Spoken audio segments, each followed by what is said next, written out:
Blue moon, रहस्य की परछाई, एक रोमांचक मिस्ट्री एडवेंचर है जिसमें 4 किशोर दोस्तों की जासूसी टीम ब्लू शैडोज एक गुप्त वैज्ञानिक साजिश का पर्दाफाश करती है। नीले चांद के साथ जुड़ी गायबियों के पीछे छिपी होती है एक भयानक योजना इंसानों के दिमाग को नियंत्रित कर नई दुनिया बनाने की। दोस्ती, साहस, दिमाग और बलिदान के साथ वे उस योजना को नाकाम करते हैं और शहर को बचाते हैं। सर्दियों की एक ठंडी रात थी। शहर न्यू रायगंज की गलियां चांदनी से नहाई हुई थीं। पर आज का चांद कुछ अलग था। वह सामान्य नहीं लग रहा था, वह था नीला। हर चौक, हर घर की छत पर लोग उस नीले चांद को देखकर हैरान थे। सोशल मीडिया पर मीम्स और खबरों की बाढ़ आ गई। 100 साल बाद ब्लू मून, कुछ अजीब होने वाला है। शहर में रहस्यमय घटनाओं का सिलसिला शुरू। पर किसी को नहीं पता था कि उस रात शहर के नीचे, जमीन के अंदर, एक गुप्त प्रयोगशाला में कुछ ऐसा हो रहा था जो आने वाले दिनों में सब कुछ बदल देगा। ब्लू शैडोज, यही नाम था न्यू रायगंज के 4 किशोरों की सीक्रेट जासूसी टीम का। वे कोई आम बच्चे नहीं थे। उनके पास थी तीखी नजरें, दिमाग में चलती हजारों योजनाएं और रहस्यों को सुलझाने की अजब सी जिद। आरव मेहता 15, ग्रुप का लीडर, शांत, तेज दिमाग और हर बात को जोड़ने में माहिर। रिया सेन 14, तकनीकी जीनियस, हैकिंग, डिवाइस और इंटरनेट उसके खिलौने थे। कबीर चौहान 15, ताकतवर और बहादुर, हर मिशन में फील्ड पर उतरने वाला। मीरा वर्मा 13, जिज्ञासु और जासूसी के सुराग खोजने में बेमिसाल। शाम का समय था। चारों अपने पुराने गोदाम जैसे क्लब रूम में बैठे थे, जहां दीवारों पर अपराधी मामलों की कटिंग्स, नक्शे और नोट्स लगे थे। कुछ तो गड़बड़ है इस ब्लू मून के साथ, आरव ने कंप्यूटर स्क्रीन पर एक न्यूज पढ़ते हुए कहा। रिया ने कहा, हाँ, और देखो, पिछले 3 दिनों में 5 लोग गायब हो चुके हैं, सब एक ही इलाके से। कबीर ने हंसते हुए कहा, गायब होना और ब्लू मून, क्या तुम दोनों इसे जोड़ रहे हो? मीरा ने धीरे से कहा, शायद कोई इन्हें उठा रहा है, और वो भी उस समय जब चांद नीला दिखने लगा है। यह इत्तेफाकर नहीं हो सकता। आरव ने अपनी नोटबुक खोली और लिखा, ब्लू मून, गायब लोग, इलाका डॉकयार्ड रोड। मिशन शुरू? रिया ने पूछा। आज रात, आरव ने आंखों में चमक के साथ कहा। ब्लू शैडोज फिर से एक्टिव हैं। रात के 11 बजे पूरा शहर सो रहा था, लेकिन डॉकयार्ड रोड का इलाका शांत नहीं था। वहां सन्नाटा इतना गहरा था कि जैसे हवा भी डरकर नहीं चल रही। चारों दोस्त काली जैकेट और ईयरपीस लगाकर धीरे धीरे गलियों से होते हुए एक पुराने गोदाम तक पहुंचे। रिया ने अपने टैबलेट से आसपास के कैमरों को हैक कर दिया। सीसीटीवी ऑफ, अब कोई हमें नहीं देख सकता, उसने मुस्कुराते हुए कहा। उधर देखो, मीरा ने गोदाम के पीछे की दीवार की ओर इशारा किया। दीवार पर अजीब से नीले रंग का चिन्ह बना था, एक आधा चांद और उसके बीच एक आंख। ये क्या है? कबीर ने माथे पर बल देते हुए पूछा। शायद किसी गुप्त संगठन का निशान, आरव ने धीरे से कहा। और यह वही जगह है जहां से आखिरी बार गायब होने वालों का फोन सिग्नल मिला था। चारों ने अंदर झांका। गोदाम सुनसान था, पर अंदर से कुछ मशीनों की धीमी गूंज सुनाई दे रही थी। चलो अंदर चलते हैं, आरव ने कहा। वे चुपचाप दरवाजा खोलकर अंदर घुसे। अंदर का नजारा देखकर सबकी सांसें थम गईं। वहां कांच के कई बड़े सिलेंडर रखे थे, जिनमें नीले तरल में कुछ अजीब चीजें तैर रही थीं। कुछ में तो इंसानों जैसे सिलहूट भी दिखाई दे रहे थे। ये लोग तो गायब हुए लोग हैं, मीरा ने कांपते हुए कहा। रिया ने अपने टैबलेट से एक सिलेंडर की स्कैनिंग की। डेटा अनजान है, पर कुछ बायो इंजीनियरिंग जैसा लग रहा है। अचानक पीछे से एक आवाज आई। कौन है वहाँ? चारों ने पलटकर देखा। काले कपड़ों में 2 आदमी हथियारों के साथ उनकी तरफ बढ़ रहे थे। भागो! आरव चिल्लाया। चारों दौड़ पड़े। गोदाम से बाहर निकलते ही उन्होंने देखा कि पूरा इलाका काले वैनों और गार्ड से घिरा हुआ था। हम फंस गए हैं, कबीर ने दांत भींचते हुए कहा। आरव ने जल्दी से एक साइड गली में भागने का इशारा किया। वे दौड़ते हुए पुराने पुल की ओर निकले। पीछे से गार्ड्स की आवाजें और पैरों की धमक सुनाई दे रही थी। गोलियां भी चलने लगीं। रिया, शहर का मैप खोलो, आरव ने कहा। बाएं, पुरानी सबवे टनल 200 मीटर, रिया ने स्क्रीन देखते हुए चिल्लाया। वे सबवे टनल में घुस गए और अंधेरे में दौड़ते रहे। बाहर निकलते ही उन्होंने खुद को एक सुनसान पार्क में पाया। सांसें थामे वे एक बेंच पर बैठ गए। वो लोग कौन थे? मीरा ने कांपती आवाज में पूछा। और वो इंसान जैसे सिलेंडर, वो क्या कर रहे हैं? कबीर ने गुस्से से कहा। आरव ने शांत होकर कहा, कुछ बहुत बड़ा खेल चल रहा है। गायब हुए लोग किसी बायोलॉजिकल प्रयोग का हिस्सा बन रहे हैं और यह सब ब्लू मून से जुड़ा है। रिया ने कहा, मेरे पास गोदाम से कुछ डेटा है, लेकिन इसे डिक्रिप्ट करने में वक्त लगेगा। कल सुबह मिलते हैं और आगे की प्लानिंग करते हैं।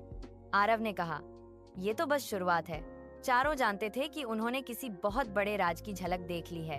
अब पीछे हटने का कोई रास्ता नहीं था। सुबह 8 बजे स्कूल में चारों दोस्त किसी और ही दुनिया में खोए हुए थे। कक्षा में शिक्षक कुछ पढ़ा रहे थे, पर उनका ध्यान पूरी तरह उस रात की घटनाओं पर था। जैसे ही घंटी बजी, वे सीधा अपने ब्लू शैडोज क्लब रूम में पहुंचे। रिया पहले से वहां थी, लैपटॉप पर कुछ कोड डिक्रिप्ट करती हुई। मैंने गोदाम से जो डेटा कॉपी किया था, उसे डिक्रिप्ट कर लिया है, उसने धीमे से कहा। क्या मिला? आरव ने तुरंत पूछा। रिया ने स्क्रीन घुमाई। उस पर लिखा था, प्रोजेक्ट ब्लू मून, फेज 3 स्थान, सेक्टर 9 रिसर्च लैब, उद्देश्य मानव चेतना का पुनर्गठन, जिम्मेदार डॉ नीरज शेखावत, स्थिति विषय 17 तक सफल प्रयोग मानव चेतना का पुनर्गठन। मीरा ने हैरानी से पूछा। रिया ने समझाया, इसका मतलब है वे लोगों के दिमाग को फिर से बना रहे हैं, जैसे किसी इंसान को पूरी तरह प्रोग्राम कर देना। कबीर ने गुस्से में कहा, मतलब जो लोग गायब हुए उन्हें इंसान नहीं किसी और चीज में बदल रहे हैं। आरव ने शांत आवाज में कहा, और यह सब किसी डॉ नीरज शेखावत नाम के आदमी के नेतृत्व में हो रहा है। हमें इस आदमी तक पहुंचना होगा। मीरा ने तुरंत एक सुझाव दिया, अगर ये सरकारी प्रोजेक्ट है तो इसके रिकॉर्ड पब्लिक सर्वर पर होंगे। मैं लाइब्रेरी जाकर सरकारी आर्काइव्स हैक कर सकती हूँ। ठीक है, आरव ने योजना बनाई। आज रात हम सेक्टर 9 की लैब में घुसने की कोशिश करेंगे, लेकिन पहले हमें इस शेखावत के बारे में सब कुछ पता करना होगा। शाम 6 बजे शहर की सेंट्रल लाइब्रेरी में रिया और मीरा कंप्यूटर स्क्रीन पर लगातार टाइप कर रही थीं। कई पुराने आर्काइव्स और मेडिकल रिकॉर्ड्स खंगालने के बाद आखिरकार रिया को एक फाइल मिली। डॉ नीरज शेखावत, बायोटेक्नोलॉजिस्ट, उम्र 43, पहले ऑर्गेनिक्सकॉप नाम की एक निजी रिसर्च कंपनी में कार्यरत। 3 साल पहले अचानक इस्तीफा दिया और गायब हो गया। माना जाता है कि उसने कॉग्निशन प्रोजेक्ट नामक बायो हैकिंग प्रोग्राम शुरू किया था। कई देशों की एजेंसियां उसके पीछे हैं।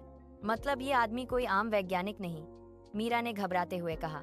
रिया ने जोड़ा, और लगता है उसने खुद ही ब्लू मून नाम का नया प्रोजेक्ट शुरू किया है। इसी दौरान आरव और कबीर भी आ गए।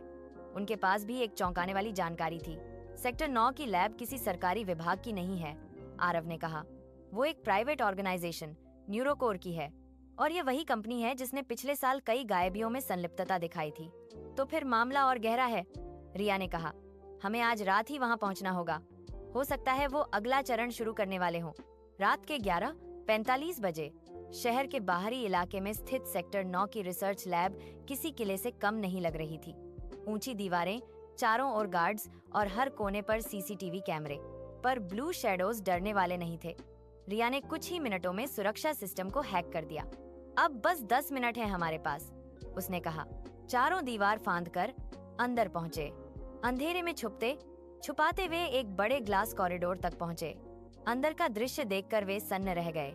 सैकड़ों लोग सफेद सूट में किसी अजीब मशीन के सामने खड़े थे।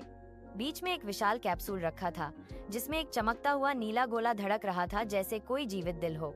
वो वही है, मीरा ने कांपते हुए कहा। ब्लू मून कोर, रिया ने धीमे से फुसफुसाया। यही है वो डिवाइस जिससे वे लोगों की चेतना मिटाकर उन्हें नया इंसान बना रहे हैं। तभी लाउड स्पीकर पर एक गहरी आवाज गूंजी, स्वागत है ब्लू शैडोज, हम तुम्हारा इंतजार कर रहे थे। चारों ने चारों ओर देखा। ऊपर की बालकनी पर काले कोट में एक आदमी खड़ा था, ठंडी आंखों और मुस्कुराते चेहरे के साथ। मैं हूँ डॉ नीरज शेखावत, उसने कहा, और तुम चारों अब उस प्रयोग का हिस्सा बनने वाले हो जिसे दुनिया ब्लू मून रिवॉल्यूशन के नाम से जानेगी। तुम पागल हो, कबीर चिल्लाया। लोगों के दिमाग से खेल रहे हो? शेखावत ने हल्की सी मुस्कान दी। दिमाग ही इंसान का असली कारागार है। मैं उसे आजाद कर रहा हूँ ताकि नया भविष्य जन्म ले सके। अचानक दर्जनों गार्ड्स चारों तरफ से दौड़ते हुए आए। भागो, आरव ने चिल्लाया। चारों दौड़ने लगे, पर इस बार गार्ड्स तैयार थे। कबीर ने 2 को गिराया, रिया ने सुरक्षा दरवाजा हैक कर खोला और मीरा ने धुएं का बम फेंका। वे जैसे तैसे लैब से बाहर निकले, पर निकलने से पहले आरव ने देखा उस नीले गोले की चमक अब और तेज हो रही थी, जैसे कोई बड़ा विस्फोट आने वाला हो। सुबह के 5 बजे शहर की सड़कों पर ठंडी हवा बह रही थी। लेकिन ब्लू शैडोज के लिए यह रात अब तक की सबसे भयावह थी। वे किसी तरह सेक्टर 9 की लैब से बचकर अपने ठिकाने पर पहुंचे थे। सबके चेहरों पर थकान और डर दोनों साफ दिख रहे थे। वो चीज, वो नीला गोला, वो क्या था? मीरा ने घबराई हुई आवाज में पूछा। रिया ने कंप्यूटर खोलकर तेजी से टाइप करना शुरू किया। वो कोई न्यूरो एनर्जी कोर है। उससे वे इंसान के दिमाग में इलेक्ट्रोमैग्नेटिक पल्स भेज सकते हैं, मतलब पूरी सोच बदल सकते हैं। अगर वो फट गया तो? कबीर ने गंभीर आवाज में पूछा। तो आधे शहर के लोग रोबोट जैसे बन जाएंगे, आरव ने कहा, और उनका कंट्रोल सीधे शेखावत के हाथ में होगा। कमरा सन्नाटे में डूब गया। हमें कुछ करना होगा, मीरा ने कहा। वो 48 घंटे में इसे एक्टिवेट करने वाला है, तब तक हमें योजना बनानी होगी। आरव ने कहना शुरू ही किया था कि तभी दरवाजा खुला। वे चारों बाहर भागे और देखा कि रिया गायब थी। टेबल पर एक कागज पड़ा था। रिया अब हमारे साथ है। अगर उसे वापस चाहिए तो ब्लू मून कोर तक पहुंचना बंद करो। एन शेखावत, कबीर ने दांत भींचते हुए कहा।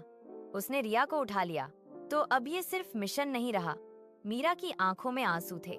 अब ये हमारी दोस्त की जिंदगी का सवाल है, आरव ने धीरे से कहा। और अब हम रुकने वाले नहीं हैं। 48 घंटे, यही था शेखावत के प्रयोग के एक्टिवेशन तक का समय।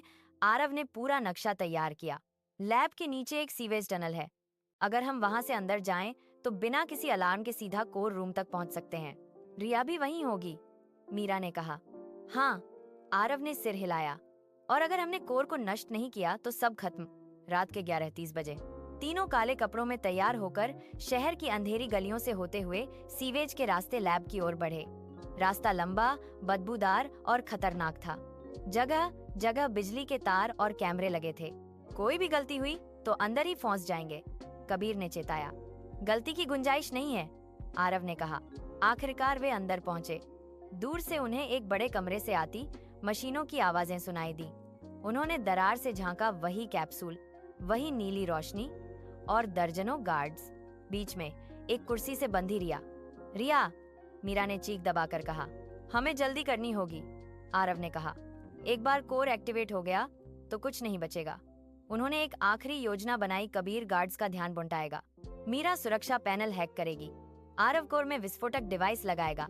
3, 2, 1, ऑपरेशन शुरू हुआ। कबीर अचानक बाहर कूद गया, गार्ड्स पर हमला करते हुए। चारों तरफ गोलीबारी शुरू हो गई। मीरा ने दौड़ते हुए पैनल तक पहुंचकर कोड टाइप किया। आरव धीरे धीरे कोर की ओर बढ़ा। बस 30 सेकंड, मीरा चिल्लाई। आरव ने डिवाइस लगाया, लेकिन तभी मैं तुम्हारा इंतजार कर रहा था, आरव। शेखावत उनके सामने खड़ा था, आंखों में ठंडा गर्व और हाथ में एक रिमोट। तुम सोचते हो तुम मुझे रोक लोगे? हम जरूर रोकेंगे, आरव ने कहा, क्योंकि तुम इंसानियत के दुश्मन हो। शेखावत ने हंसते हुए कहा, इंसानियत को बचा रहा हूँ मैं। पुरानी सोच को मिटाकर नई दुनिया बना रहा हूँ, और अब बहुत देर हो चुकी है। उसने बटन दबाया। कोर की नीली रोशनी अचानक और तेज हो गई। पूरा कमरा कांपने लगा। 30 सेकंड में एक्टिवेशन शुरू हो जाएगा, मीरा ने चीखते हुए कहा। कबीर ने रिया को कुर्सी से आजाद कराया। चलो यहाँ से निकलते हैं।